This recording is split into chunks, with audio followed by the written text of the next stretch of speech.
Okay students, अभी तक हमने ये पढ़ा कि परमाणु की संरचना कैसी होती है। ठीक है, परमाणु में बीच में एक नाभिक होता है, उसके चारों तरफ इलेक्ट्रॉन्स कैसे घूमते रहते हैं अपनी अपनी कक्षाओं में, और परमाणु की संरचना के लिए कौन कौन से मॉडल दिए गए हैं, और परमाणु के अलग अलग जो कण हैं उसकी खोज कौन कौन से वैज्ञानिकों ने की है।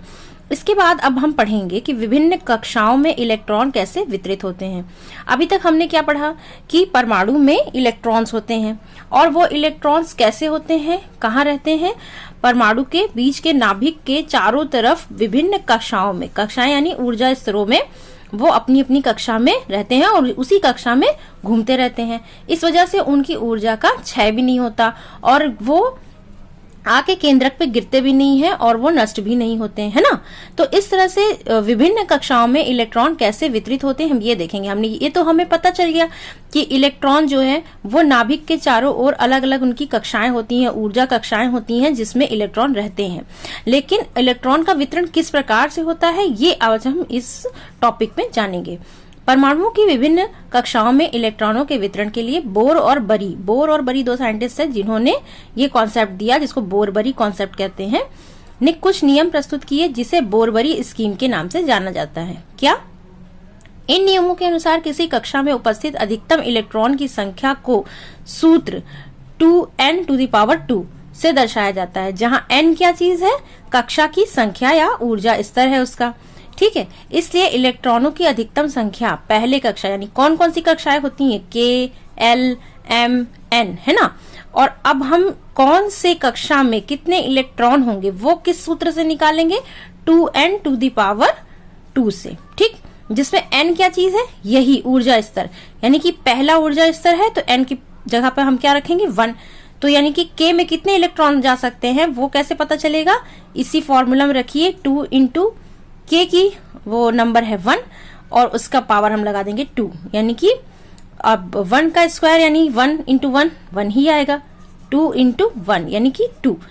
K जो ऊर्जा स्तर है उसमें कितने इलेक्ट्रॉन रह सकते हैं, 2। ऐसे ही L का निकालेंगे, L के लिए क्या होगा, N का मान 2 यानी कि 2⁻²। तो ये क्या आ जाएगा, 2 × 2 4, 4 × 2 8, है ना। ऐसे ही M के लिए क्या होगा, तो 3⁻² यानी 3 × 3, 3 तिरिका 9, 9 दूनी 18। चौथे कक्ष यानी n में कितने होंगे, 4⁻² यानी 4 × 4, 4 चौक 16, 16 दूनी 32, यानी कि n में कितने इलेक्ट्रॉन रह सकते हैं, 32। अब यहाँ पर आप देख सकते हो कि आपको यहाँ ऑर्गन तक के जितने भी एटम हैं उनका इलेक्ट्रॉनिक विन्यास, इसको बोलते हैं इलेक्ट्रॉनिक विन्यास। कैसे इलेक्ट्रॉन्स संयोजित होते हैं उसको बोलते हैं इलेक्ट्रॉनिक विन्यास। ये इलेक्ट्रॉनिक विन्यास आपको ऑर्गन तक का यहाँ दिया गया है। ठीक है, कैसे, लिथियम में आपको दिखा रहे हैं, यहाँ हाइड्रोजन से हमने शुरू किया, हाइड्रोजन फिर यहाँ हीलियम। आपको ये अजीब नहीं लग रहा, हाइड्रोजन यहाँ लिखा हुआ है, हीलियम यहाँ लिखा हुआ है, फिर लिथियम यहाँ लिखा है, बेरियम, ये इस तरह से लिखा हुआ है जैसे आपके पीरियोडिक टेबल में अरेंज होते हैं सारे परमाणु। ठीक, पीरियोडिक टेबल क्या होती है, पीरियोडिक टेबल हम बनाते हैं जैसे जैसे जो हमें तत्व मिले हैं उनमें जो गुणधर्म होते हैं उनको हम एक ही वर्ग में रखते हैं। ठीक है, और ऐसे अरेंज करके उनके परमाणु क्रमांक के अनुसार, उनके गुणधर्म के अनुसार अरेंज करते हैं तो एक टेबल जैसी बन जाती है जिसको हम बोलते हैं पीरियोडिक टेबल। ठीक, अब इसमें देखिए हाइड्रोजन में कितने इलेक्ट्रॉन है, 2। अब उसका हाइड्रोजन में तो 1 होता है ना, तो हाइड्रोजन में 1 इलेक्ट्रॉन है तो एक ही कक्षा में आ गया। हीलियम में 2 होते हैं, तो आपने देखा कि के जो है, जो पहला कोश है उसमें कितने इलेक्ट्रॉन रह सकते हैं, 2, यानी कि इनका एक ही कोश इनको चाहिए क्योंकि इनके पास 2 ही इलेक्ट्रॉन हैं। अब क्या हुआ, लिथियम के पास 3 इलेक्ट्रॉन होते हैं, इसलिए पहले कोश में तो 2 आ गया, 2 से ज्यादा रह नहीं सकते, इसलिए अब इन्हें 1 इलेक्ट्रॉन के लिए अगला एक ऊर्जा स्तर मिल जाता है। के बाद क्या मिलेगा, L, है ना। इस तरह से बढ़ते जाएंगे तो आपके देखिए ऊर्जा स्तर बढ़ते जाते हैं। देखिए 3, 4, 5, 6, 7, 8, 9, 10। ठीक, यहाँ आप क्या ऑब्जर्व कर रहे हो कि 2 ही ऊर्जा स्तर हैं, K और L, है ना। देखो हर में 2 ही हैं, अभी 2 ही हैं, क्योंकि आप देखो K में आप कितने इलेक्ट्रॉन रख सकते हो, K में आप रख सकते हो 2 और L में रख सकते हो कितने, 8, यानी कि टोटल आप 2 अगर आपके पास 10 तक इलेक्ट्रॉन्स हैं 10 इलेक्ट्रॉन्स तक हैं तो आपको 2 ही ऊर्जा स्तरों की जरूरत होगी, ठीक ना। पहले वाले में 2 हो जाएंगे, उसके बाद जितने बचे वो दूसरे वाले में शिफ्ट होते चले जा रहे हैं, है ना। देखिए यहाँ 2 भरने के बाद 2 बचे, 4 है इसका, तो 2 बचे तो 2 चले गए, 3 बचे तो 3 चले गए, 4 5 6 7 8, ठीक। अब 8 के बाद आप यहाँ क्या देख रहे हो कि तीसरा ऊर्जा स्तर आ गया है ना। तीसरा ऊर्जा स्तर क्या, K यानी कि 2, L यानी कि 8 और M यानी कि 16। अब आपके पास M यानी तीसरा ऊर्जा स्तर आ गया। अब आप 16 तक के इलेक्ट्रॉन्स रख सकते हो, ठीक है। तो यहाँ आपको ऑर्गन तक के इलेक्ट्रॉनिक विन्यास दिए हुए हैं कि कैसे कैसे इलेक्ट्रॉन्स अरेंज किए जाते हैं। अब इसमें दूसरा पॉइंट बोरबरी के नियम में क्या है कि सबसे बाहरी कोश में इलेक्ट्रॉनों की अधिकतम संख्या 8 हो सकती है। जो सबसे बाहरी कोश होता है उसमें इलेक्ट्रॉन की अधिकतम संख्या 8 हो सकती है। लेकिन अभी तो आपने ये पढ़ा कि K में 2 रख सकते हैं, L में 8 रख सकते हैं, M में 18 रख सकते हैं और N में 32। तो फिर 8 कैसे, 8 ऐसे कि ये बाद में फिर से अरेंज हो जाते हैं, है ना। इसे आप हायर क्लास में पढ़ोगे कि जब और ज्यादा जैसे जैसे इलेक्ट्रॉन्स बढ़ते जाते हैं तो इनमें जैसे इन्हें ब्लॉक्स मिले होते हैं उसी में इलेक्ट्रॉन्स रहते हैं, है ना। तो ये ऐसे ब्लॉक्स जैसे जैसे भरते जाते हैं उस तरह से आगे इलेक्ट्रॉन बढ़ते जाते हैं। अल्टीमेटली जो सबसे बाहरी कक्षा होती है उसमें 8 ही इलेक्ट्रॉन रह सकते हैं और जब अल्टीमेटली बाहरी कक्षा में 8 इलेक्ट्रॉन पूरे हो जाते हैं तब जो है वो जो परमाणु होता है वो संतृप्त हो जाता है, स्थिर हो जाता है। उसको हम क्या बोलते हैं, जैसे आप यहाँ देख रहे हो ऑर्गन क्या है, उत्कृष्ट गैस है। नियॉन क्या है, उत्कृष्ट गैस है, क्योंकि इसकी बाहरी कक्षा पूरी तरह से संतृप्त है। तब इन्हें ना इलेक्ट्रॉन देना है, ना लेना है, ना किसी से साझा करना है, कोई बॉन्ड नहीं बनाना, क्योंकि इनकी बाहरी कक्षा पूर्ण है, ठीक है। फिर तीसरा पॉइंट क्या है, किसी परमाणु के दिए गए कोश में इलेक्ट्रॉन तब तक स्थान नहीं लेते जब तक कि उससे पहले वाली भीतरी कक्षा पूर्ण रूप से भर नहीं जाती। स्पष्ट होता है कि कक्षाएं क्रमानुसार भरती हैं, है ना। ऐसा नहीं होता है रैंडम कि हमारे पास 8 हैं तो 2 L में रख दिया, 3 K में रख दिया, ऐसे करके नहीं। पहले सबसे पहले वाली कक्षा भरेगी K, फिर उससे एक्स्ट्रा होगा तो L, फिर उससे ज्यादा आएगा तो M, है ना। ऐसे स्टेप बाय स्टेप एक सीरियल से भी कक्षाएं भरती हैं। अब संयोजकता देखते हैं। संयोजकता क्या चीज होती है। हम पढ़ चुके हैं कि परमाणुओं की विभिन्न कक्षाओं या कोशों में इलेक्ट्रॉन किस प्रकार व्यवस्थित होते हैं। किसी परमाणु की सबसे बाहरी कक्षा में उपस्थित इलेक्ट्रॉनों को संयोजकता इलेक्ट्रॉन कहा जाता है। अभी आपने बोरबरी के रूल में क्या देखा कि जो सबसे बाहरी कक्षा होती है उसमें मैक्सिमम कितने इलेक्ट्रॉन हो सकते हैं, 8। इसका मतलब जो संयोजकता होगी वो इस कंडीशन को यानी 8 इलेक्ट्रॉन की कंडीशन को पाने की ही कोशिश में होगी, है ना। तो इसका मतलब है कि 8 इलेक्ट्रॉन हो सकते हैं, यानी कि संयोजकता 4 के ही इर्द गिर्द घूमती रहती है। क्या मतलब है इसका, जैसे कि किसी इलेक्ट्रॉन के बाहरी कक्षा में 1 इलेक्ट्रॉन हो सकते हैं, किसी में 2 हो सकते हैं, किसी में 3 हो सकते हैं, किसी में 4 हो सकते हैं, किसी में 5 हो सकते हैं, किसी में 6, किसी में 7। 8 हो गया तो उसकी कोई संयोजकता ही नहीं, क्योंकि 8 हो गया तो उसकी बाहरी कक्षा पूर्ण है। अब उसे संयोजन तक करने की, किसी से कोई भी बॉन्डिंग बनाने की कोई जरूरत ही नहीं है। इसका मतलब है कि जब तक इलेक्ट्रॉन 1 से लेके 7 तक होंगे तभी तक संयोजकता का काम है, ठीक। संयोजकता यानी कि दूसरे के साथ संयोजन करने का काम है। क्यों, क्योंकि उसे अपनी बाहरी कक्षा के 8 इलेक्ट्रॉन पूरे करने हैं, यानी कि उसके पास कुछ इलेक्ट्रॉन कम है, ठीक है। अब यहाँ आप देखो, अगर 1 है यानी कि इसे कितने चाहिए, 7। अगर 2 है तो इसे कितने चाहिए, 6। इस यहाँ पर 3 है तो कितने चाहिए, 5। हाँ, ऐसे ही यहाँ पर 4 है तो कितने चाहिए, 4। उसके बाद आप देख रहे हो 5 है तो कितने चाहिए, 3, है ना। और फिर 6 है तो कितने चाहिए, 2। और यहाँ पर 7 है तो कितना चाहिए, 1, है ना। तो अब आप ये देखो कि इसमें मैंने ये क्यों कहा कि 4, जैसे कि किसी के पास अगर मान लीजिए 1 इलेक्ट्रॉन्स हैं और वो किसके पास जाएगा, क्योंकि उसको 7 इलेक्ट्रॉन की जरूरत है तो वो 7 वाले के ही पास जाएगा ना अपने 8 पूरे करने के लिए। लेकिन अब जिसके पास 7 है उसकी रिक्वायरमेंट 1 है, तो जब उसकी सिर्फ 1 उसको चाहिए तो वो अपने 7 इलेक्ट्रॉन 1 वाले को क्यों देगा। उससे ज्यादा अच्छा है कि वो 1 इलेक्ट्रॉन ले लेगा, उससे बोरो कर लेगा। इस तरह से आप देख रहे हो कि जहां तक 4 की बारी आती है यानी 4:4, अब 5 है तो 3 3 है तो 5, यानी कि जो 3 वाला होगा वो 5 के पास जाएगा, 5 वाला होगा तो 3 के पास जाएगा, है ना। तो इसका मतलब है कि जो संयोजकता होती है वो 4 के ही इर्द गिर्द घूमती रहती है।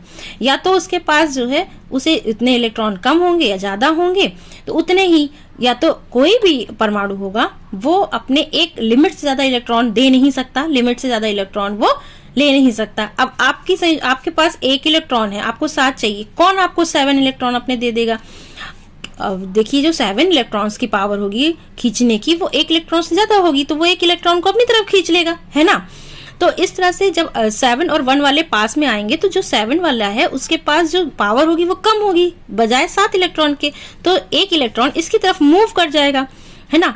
इस तरह से जो संयोजकता होती है वो 4 के आसपास ही घूमती रहती है। ठीक है, अब बोरबरी स्कीम से हम जानते हैं कि किसी परमाणु का वाह्यतम कक्षा अधिकतम 8 इलेक्ट्रॉन रख सकता है। यह देखा गया है कि जिन तत्वों के परमाणुओं के वाह्यतम कक्ष पूर्ण रूप से इलेक्ट्रॉनों यानी 8 से भरे होते वे रासायनिक रूप से सक्रिय नहीं होते। दूसरे शब्दों में ऐसे तत्वों को संयोजन शक्ति या संयोजकता शून्य होती है। ठीक है, इन अक्रिय तत्वों में से हीलियम परमाणु के वाह्यतम कक्ष में 2 इलेक्ट्रॉन होते हैं और अन्य में 8 होते हैं। जो हीलियम है उसमें 2 ही इलेक्ट्रॉन होता है, यही एक्सेप्शन है। बाकी जितने भी अक्रिय तत्व हैं उन सब में कितने इलेक्ट्रॉन हैं? बाह्य कक्ष में 8। ठीक, सक्रिय तत्वों के परमाणुओं की संयोजन शक्ति अर्थात अपने समान या अन्य किसी तत्व के परमाणुओं से मिलकर अणु बनाने की प्रवृत्ति अपने वाह्यतम कक्ष को पूर्ण रूप से भरने का प्रयास माना जाता है।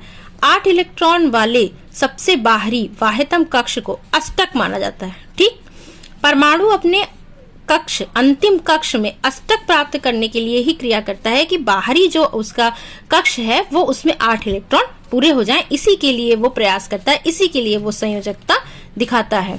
ये आपस में इलेक्ट्रॉनों की साझेदारी करने, उनको ग्रहण करने या उनका त्याग करने से होता है। परमाणु के वाह्यतम कक्ष में इलेक्ट्रॉनों को अष्टक बनाने के लिए जितनी संख्या में इलेक्ट्रॉनों की साझेदारी या स्थानांतरण होता है वही उस तत्व की संयोजकता शक्ति अर्थात संयोजकता कहलाती है, जिसकी चर्चा पिछले अध्याय में की गई है। उदाहरण के लिए हाइड्रोजन, लिथियम या सोडियम, प्रत्येक के परमाणुओं के वाह्यतम कक्ष में 1-1 इलेक्ट्रॉन होता है, अतः यह 1 इलेक्ट्रॉन का त्याग कर सकते हैं। ठीक है, इसलिए इनकी संयोजकता 1 कही जाती है। क्या आप बता सकते हैं कि मैग्नीशियम एल्यूमिनियम की संयोजकता क्या है? ये क्रमशः 2 और 3 है, क्योंकि मैग्नीशियम के वाह्यतम कक्ष में 2 और एल्यूमिनियम के 3 इलेक्ट्रॉन होते हैं। यदि किसी परमाणु के वाह्यतम कक्ष में इलेक्ट्रॉनों की संख्या उसकी क्षमता के अनुसार लगभग पूरी है तो संयोजकता एक अन्य प्रकार से प्राप्त की जाती है। उदाहरण के लिए फ्लोरीन परमाणु के वाह्यतम कक्ष में 7 इलेक्ट्रॉन होते हैं। ठीक, इसकी संयोजकता कितनी हो सकती है? 7।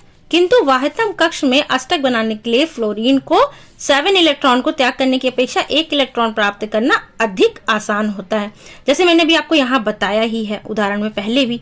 अतः उसकी संयोजकता क्या हो जाएगी? अष्टक 8 में से 7 घटाकर प्राप्त की जाती है। इस तरह से फ्लोरीन की संयोजकता 1 है।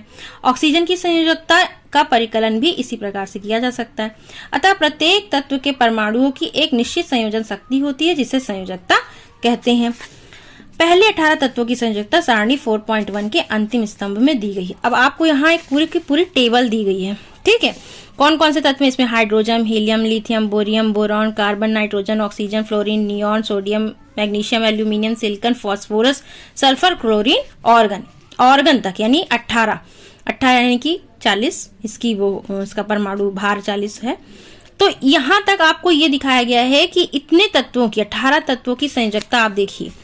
पहले क्या है? हाइड्रोजन है। ठीक, हाइड्रोजन की संयोजकता कितनी है? 1। हीलियम में जैसे कि बताया कि बाहर उसके पास सिर्फ एक ही कोश है ना। हीलियम के पास सिर्फ एक ही कोश है के, और उसमें कितने इलेक्ट्रॉन रह सकते हैं? 2। अब चूंकि उसके पास एक ही कोश है जिसमें 2 ही इलेक्ट्रॉन रह सकते हैं, तो वो और इलेक्ट्रॉनों की उसे जरूरत ही नहीं है, वो रखेगा कहाँ? उसके पास है ही नहीं जगह, तो वो संतृप्त है। इसलिए हीलियम की भी संयोजकता 0 होगी, बजाय इसके कि हीलियम के पास 8 इलेक्ट्रॉन्स नहीं है वाह्यतम कक्षा में, अष्टक नहीं है, जैसा कि आपने पहले पढ़ा कि जब तक बाहरी कक्षा में अष्टक पूर्ण नहीं हो जाता, 8 इलेक्ट्रॉन्स नहीं हो जाते, तब तक परमाणु स्थायी नहीं होता। लेकिन इसका एक्सेप्शन हीलियम है, क्योंकि हीलियम के पास तो वो कक्ष ही नहीं है ना भाई, उतना बड़ा कक्ष ही नहीं है कि उसमें एक्स्ट्रा इलेक्ट्रॉन्स आ सके। वो उसके पास जो ऊर्जा स्तर है वो पहला है, यानी कि के जिसमें कितने इलेक्ट्रॉन्स रह सकते हैं, सिर्फ 2 इलेक्ट्रॉन्स रह सकते हैं, और उसके पास 2 इलेक्ट्रॉन्स हैं, यानी कि उसकी कक्षा फुलफिल है, जगह ही नहीं है, तो उसे जरूरत ही नहीं है। इसलिए बिना अष्टक वाली शर्त को पूरा किए भी हीलियम कैसी गैस है, एक निष्क्रिय गैस है। ठीक है, इसकी संयोजकता 0 है। उसके बाद हम लिथियम देखते हैं। लिथियम का परमाणु संख्या कितना होता है, 3, और उसकी संयोजकता है 1। और फिर बेरिलियम, बेरिलियम की 2, बोरान की 3, कार्बन की 4। अब आप नाइट्रोजन की देखिए, फिर से 3 हो गई है ना। 4 के बाद 5, 6, 7 नहीं आ रहा है, 3 आ रहा है ना, क्योंकि उसके बाहरी कक्ष में 5 इलेक्ट्रॉन है, अब उसे जरूरत है 3 की, इसलिए उसकी संयोजकता 3 है। इसी तरह से मैंने आपको पहले बताया था कि जो संयोजकता होती है वो 4 के ही इर्द गिर्द घूमती रहती है। हाँ, 4 के बाद वापस से देखिए 3, 2, 1, 0, फिर 1, 2, 3, 4, फिर 3.5। 3.5 फास्फोरस की क्यों है, ये आगे एक्सप्लेन करेंगे। फिर 2, 1, फिर से 0। 0 का मतलब क्या है, ये इनकी बाहरी कक्षा में 8 इलेक्ट्रॉन पूरे हैं और ये निष्क्रिय गैसें हैं। ठीक है, अब क्या है, परमाणु संख्या तथा द्रव्यमान संख्या। परमाणु संख्या क्या चीज होती है, हम जानते हैं कि परमाणु के नाभिक में प्रोटॉन विद्यमान होता है। एक परमाणु में उपस्थित प्रोटॉनों की संख्या उसकी परमाणु संख्या को बताती है। इसे Z के द्वारा प्रदर्शित किया जाता है। किसी तत्व के सभी तत्वों की परमाणु संख्या Z समान होती है।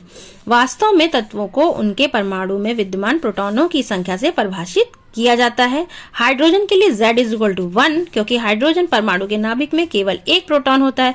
इसी प्रकार कार्बन के लिए Z = 6। इस प्रकार एक परमाणु के नाभिक में उपस्थित प्रोटॉन की कुल संख्या को परमाणु संख्या कहते हैं। परमाणु संख्या क्या चीज होती है, परमाणु संख्या सबसे इंपॉर्टेंट परमाणु संख्या ही होती है। सारी चीजें परमाणु संख्या पर डिपेंड होता है। ठीक, क्या देखिए, जो नाभिक होता है, नाभिक में जितने प्रोटॉन्स होते हैं, नंबर ऑफ प्रोटॉन्स, उसी को हम परमाणु संख्या कहते हैं। और परमाणु संख्या से ही सारे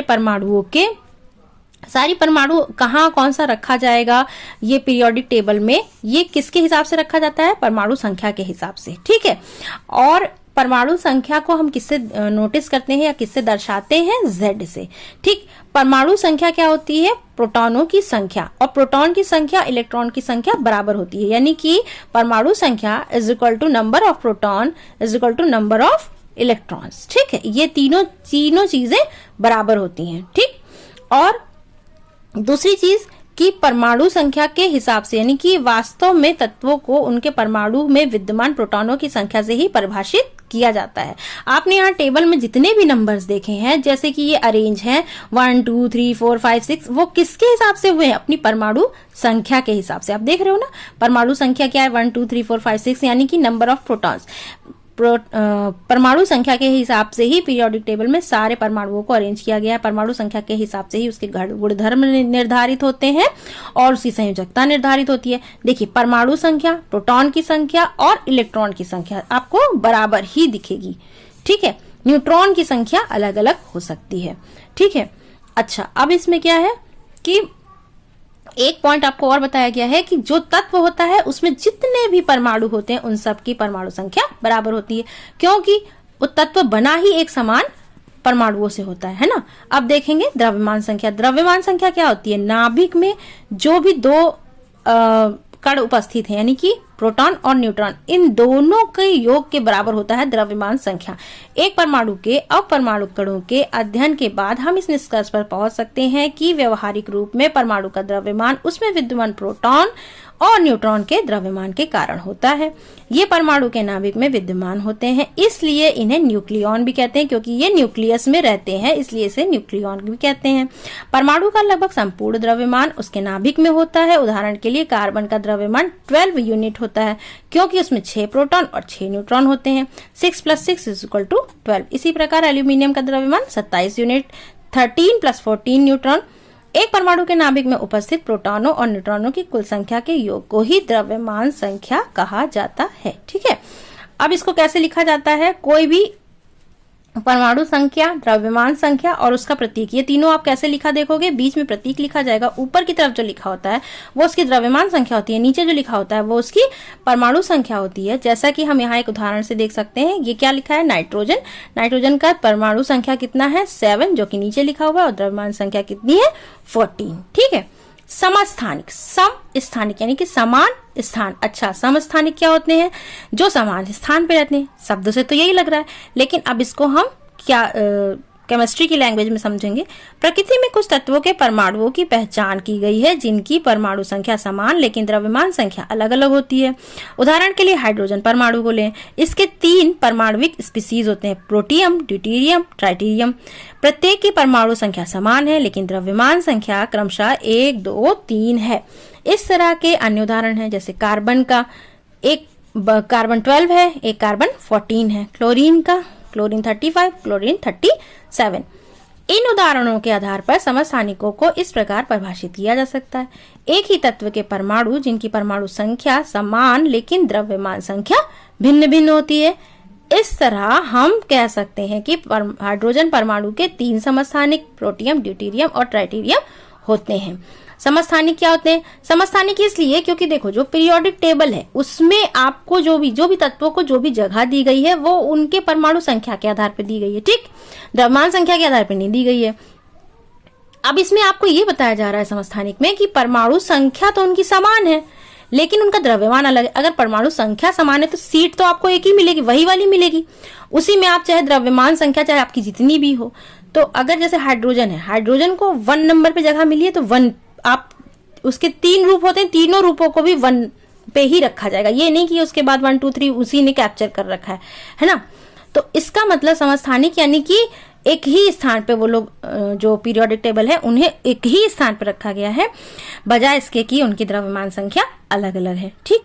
तो यानी समस्थानिक वो होते हैं, वो तत्व होते हैं जिनकी परमाणु संख्या तो समान होती है लेकिन द्रव्यमान संख्या अलग अलग होती है। और चूंकि हमारी जो प्रायोरिटी है वो परमाणु संख्या है, सारी गुणधर्म परमाणु संख्या पर डिपेंड होते हैं, इसलिए उन्हें पीरियोडिक टेबल में एक ही जगह पे रखा जाता है, ठीक। प्रकृति में क्लोरीन 2 समस्थानिक रूपों में पाया जाता है जिसका द्रव्यमान 35 यूनिट और 37 यूनिट जो कि 3:1 के अनुपात में होते हैं। अब प्रश्न ये उठता है कि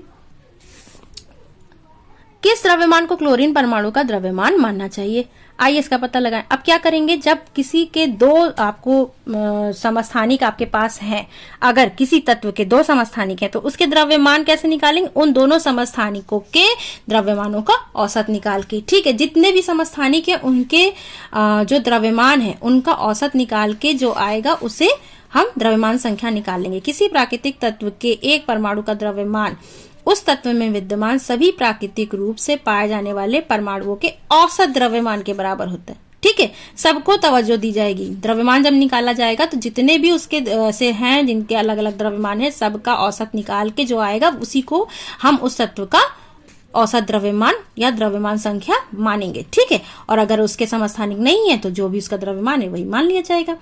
अगर किसी एक तत्व का कोई समस्थानिक नहीं है तो परमाणु का द्रव्यमान उसमें उपस्थित प्रोटॉन और न्यूट्रॉन की द्रव्यमान का योग हो जाएगा। लेकिन अगर एक तत्व समस्थानिक रूप में उपस्थित है तो हमें प्रत्येक समस्थानिक रूप का प्रतिशत जानना होगा और औसत द्रव्यमान की गणना करनी होगी। इसका मतलब यह नहीं है कि क्लोरीन के परमाणु का द्रव्यमान एक भिन्नात्मक संख्या है।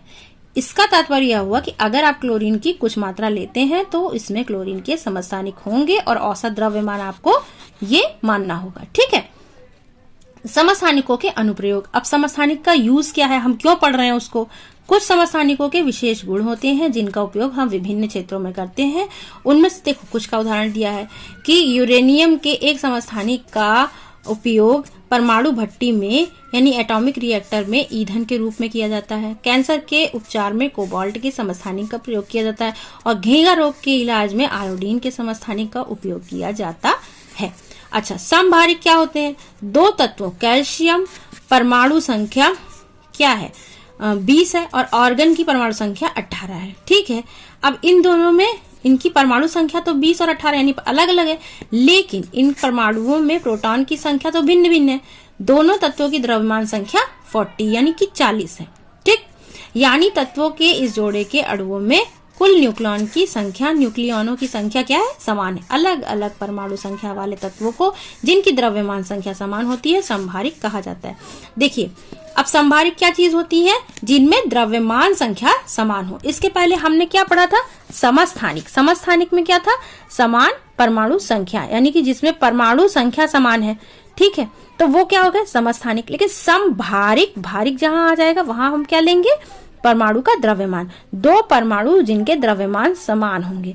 जैसे अब यहाँ पर उदाहरण दिया है कैल्शियम का और ऑर्गन का। कैल्शियम का भी परमाणु द्रव्यमान 40 होता है और ऑर्गन का भी 40 होता है। इसका मतलब कैल्शियम और ऑर्गन दोनों का जो न्यूक्लियस है उसमें जो न्यूक्लियॉन है, न्यूक्लियॉन क्या होते हैं, प्रोटॉन और न्यूट्रॉन होते हैं। इसका मतलब जो न्यूक्लियॉन है उनका योग जो है कैल्शियम में और ऑर्गन में दोनों में बराबर ही है।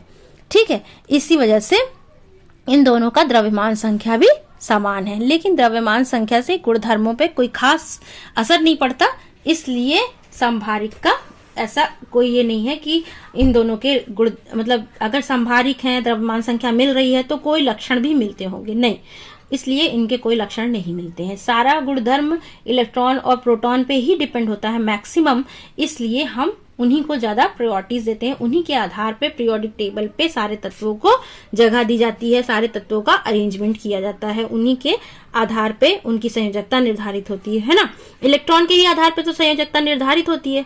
इस वजह से समभारिक का ऐसा कोई यूज नहीं है कि कैल्शियम है और ऑर्गन है, दोनों के परमाणु द्रव्यमान समान है, द्रव्यमान संख्या समान है, तो उन्हें एक ही जगह दे दी जाए, ठीक है, या उनमें कोई समानता दिखेगी, ऐसा कोई जरूरी नहीं है। ठीक है, तो इस तरह से आपने इस चैप्टर में परमाणु संरचना, समभारिक, समस्थानिक और समस्थानिकों के प्रयोग और परमाणुओं के इलेक्ट्रॉनिक विन्यास के बारे में पढ़ा।